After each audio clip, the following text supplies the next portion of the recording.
पढ़ाई पूरी करने के बाद मैंने शहर में नौकरी करने की सोची। जब मैं शहर पहुंचा तो काफी भटकने के बाद मुझे एक दुकान में नौकरी मिली। मैं अपना काम पूरी ईमानदारी से करता था, जिस वजह से मैं कुछ ही दिनों में दुकान के मालिक का चहेता बन गया था। सेठ की उम्र करीब 60 साल थी। एक दिन सेठ जी ने मुझे एक काम से अपने घर भेजा। जब मैं घर पहुंचा तो उनकी जवान और खूबसूरत पत्नी को मैं देखता ही रह गया। बातें करते करते अचानक से उन्होंने मुझे चूमना शुरू कर दिया और फिर मैंने उनकी बंजर जमीन पर बारिश कर दी। और हेलो दोस्तों, आज की इस रोमांचक कहानी में आप सभी का स्वागत है। मेरा नाम रोहित है। मेरे घर में मेरे माता पिता, मुझसे छोटा एक भाई और एक बहन है। पढ़ाई पूरी करने के बाद मैंने शहर में नौकरी करने की सोची। जब मैं शहर पहुंचा तो काफी भटकने के बाद मुझे एक दुकान में नौकरी मिली।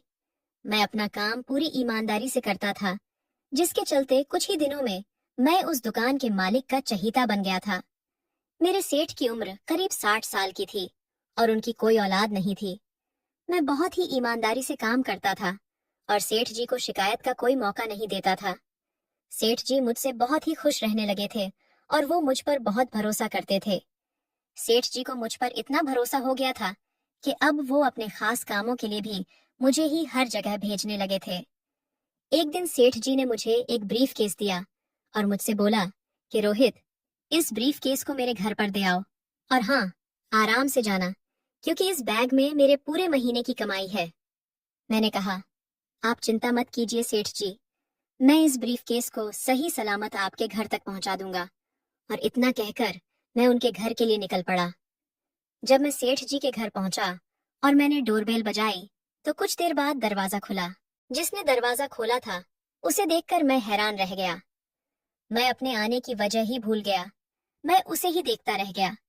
वह सुंदर सी औरत नींद में से उठकर आई थी। उसकी आंखों में नींद की खुमारी थी और वो बहुत ही मदहोश सी लग रही थी। उसका साड़ी का पल्लू नीचे गिरा हुआ था और उसके ब्लाउज में से उसके उभार दिख रहे थे। पल्लू न होने की वजह से मुझे उसकी नाभि तक दिख रही थी।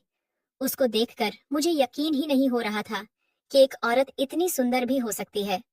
उसकी मादकता से भरी नीली आंखें, रस से भरी हुई पतली कमर, गोरा बदन और चिकना सा शरीर मेरे बदन में उत्तेजना पैदा कर रहा था। पर थोड़ी ही देर में मैं संभल गया, मगर आंखों के सामने खुली पड़ी खूबसूरती को देखे बिना कैसे रह सकता था। मैं कुंवारा था। मेरे दिल में गुदगुदी सी पैदा हुई। वह औरत साड़ी का पल्लू कंधे पर डालते हुए बोली, आइए, आप अंदर आ जाइए। इतना कहकर वह पलटकर आगे बढ़ी। वो पीछे से भी वह वाकई खूबसूरत थी। उसकी पूरी पीठ खुली हुई थी और उसकी चाल में मादकता थी, जिसने मुझको और लुभा दिया था। मैं उसको देखकर बिल्कुल खो गया था। मैं बहुत मुश्किल से आकर सोफे पर बैठ गया। मेरा गला सूखा जा रहा था। मैंने बहुत कोशिश के बाद कहा, मैडम, सेठ जी ने ये ब्रीफ केस घर पर देने के लिए कहा था। इतना कहकर मैंने ब्रीफ केस को उनकी तरफ बढ़ा दिया। उस औरत ने कहा, आप इसे मेज पर रख दीजिए। आप बहुत ही धूप में आए हैं, मैं आपके लिए कुछ ठंडा लेकर आती हूँ। और इतना कहकर वो किचन में चली गई। कुछ देर बाद वो पानी की एक बोतल और 2 कोल्ड ड्रिंक लेकर आई। मैं बस उनको ही देख रहा था, क्योंकि मेरी नजर उनसे हट ही नहीं रही थी। वो आकर मेरे सामने वाले सोफे पर बैठ गई और मुझसे बोली, लो, पानी पी लो। मैंने पानी की बोतल उठाई और सारा पानी गटगटा कर पी गया।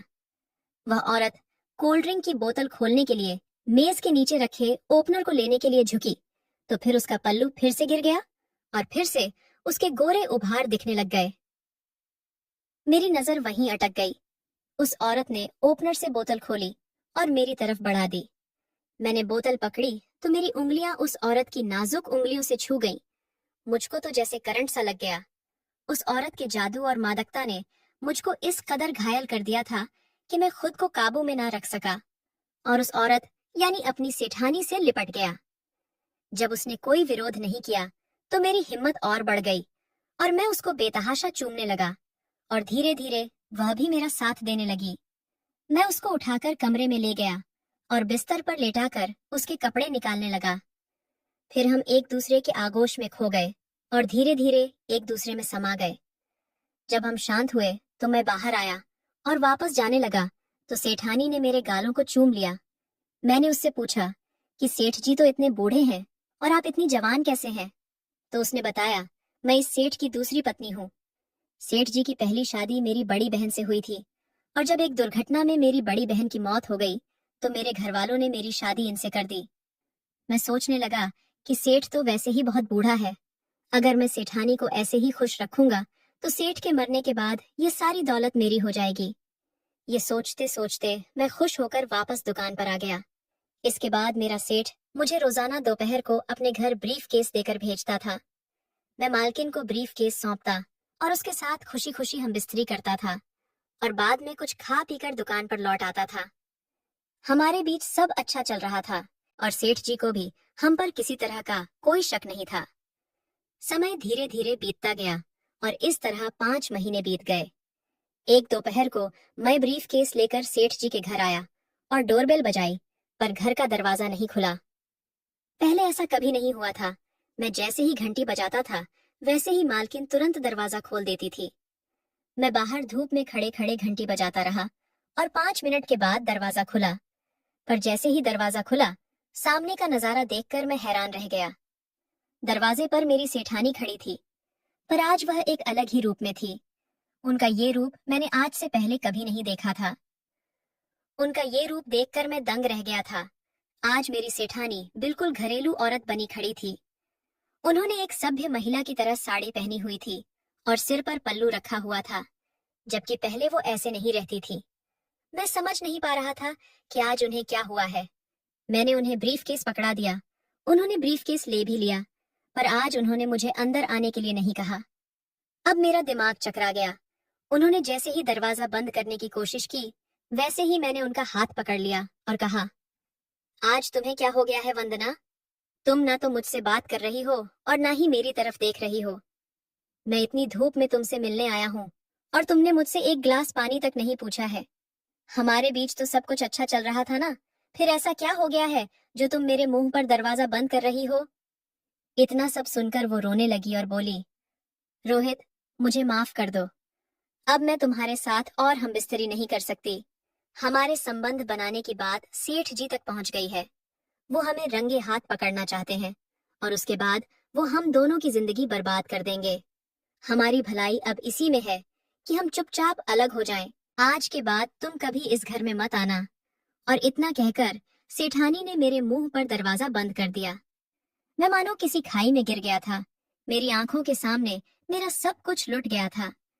मैं तो यह सपना देख रहा था कि करोड़पति सेठ की दूसरी पत्नी मेरी बाहों में होगी और बूढ़े सेठ की मौत के बाद मैं इस घर का मालिक बनूंगा।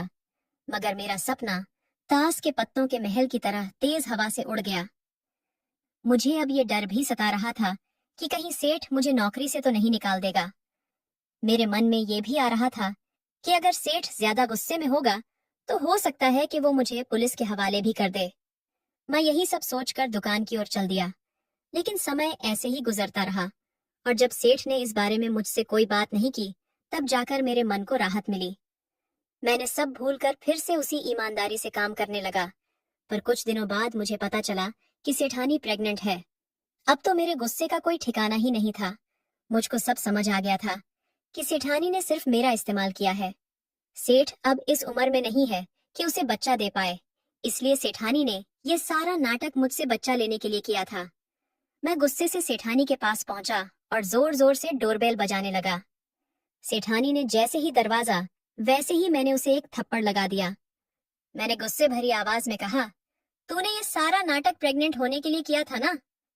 तूने उस दिन भी मुझसे झूठ बोला था कि सेठ जी को सब पता चला गया है, जबकि उन्हें कुछ नहीं मालूम है। तेरे पास सिर्फ 10 मिनट का समय है। अगर अब भी तूने मुझसे झूठ बोला तो मैं खुद ही सेठ जी को सारी सच्चाई बता दूंगा। वो मुझे तो सिर्फ दुकान से निकालेंगे, पर तुझे वो अपनी जिंदगी और घर से ही निकाल देंगे। फिर देखता हूँ कि तू ये बच्चा लेकर कहाँ भटकेगी। सारी बात सुनने के बाद वो बोली, मैंने तुमसे झूठ बोला था कि सेठ जी को सब पता चल गया है, और ये भी झूठ बोला था कि सेठ जी मेरी बड़ी बहन के पति थे। दरअसल सच तो ये है कि सेठ जी मुझे एक डांस बार से लाए थे। उन्होंने मुझसे शादी की और मुझे इस घर की मालकिन बनाया। पर शादी के इतने सालों बाद भी हमारी कोई औलाद नहीं थी, क्योंकि सेठ जी इस लायक ही नहीं है कि वो मुझे बच्चे का सुख दे पाएं। मैं सेठ को उपहार के तौर पर बच्चा देना चाहती थी। मेरे इस प्लान में सेठ जी ने भी मेरा साथ दिया। उन्होंने मेरी बात मानी और हमने तुम्हारे साथ नाटक किया। इसी नाटक के तहत वो रोज तुम्हें हमारे घर भेजते थे और हम बिस्तरी करते थे। जब मुझे पता चला कि मैं प्रेग्नेंट हूँ, तब मैंने तुम्हारे साथ वो नाटक किया था कि सेठ जी को सब पता चल गया है। तुम सिर्फ हमारे प्लान का हिस्सा थे। मुझे बच्चा चाहिए था, जो तुमने मुझे दे दिया। अब हो सके तो मुझे माफ कर देना। तुम एक अच्छे इंसान हो, इसलिए सेठ जी तुम पर भरोसा करके तुमको हमारे घर भेजते थे। इसके बाद सेठानी ने एक हाथ अपने बढ़ते पेट पर फेरा और दूसरे हाथ से वह अपने आंसू पोंछने लगी। मैं भी निराश होकर भारी कदमों से वापस दुकान की ओर चल पड़ा। कमेंट करके जरूर बताइएगा कि आपको ये कहानी कैसी लगी। अगर आपको ये कहानी पसंद आई हो तो इसे लाइक करें और अपने दोस्तों के साथ भी शेयर करें। आगे भी ऐसी रोमांचक कहानियों के लिए हमारे चैनल को सब्सक्राइब करें और बेल आइकन दबाना ना भूलें।